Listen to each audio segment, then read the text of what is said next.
À l'international maintenant, les attaques israéliennes au Liban se multiplient. Le bilan provisoire est d'au moins 492 morts. Le Premier ministre israélien Benjamin Netanyahou a justifié ces attaques.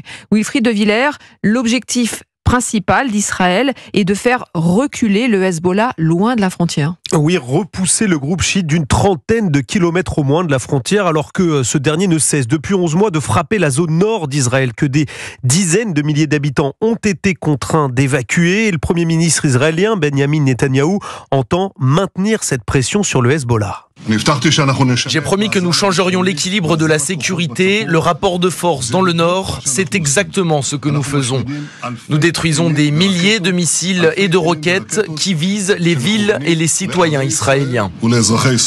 Rétablir l'équilibre de la sécurité et surtout une forme de dissuasion battue en brèche le 7 octobre 2023.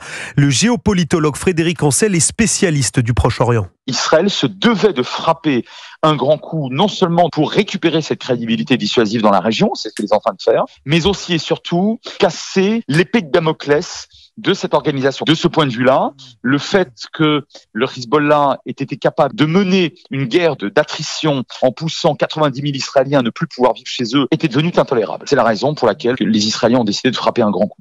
L'armée israélienne affirme avoir frappé plus de 1600 cibles dans le sud du Liban et la vallée de la Beka, les deux bastions du Hezbollah. Wilfried de Villers.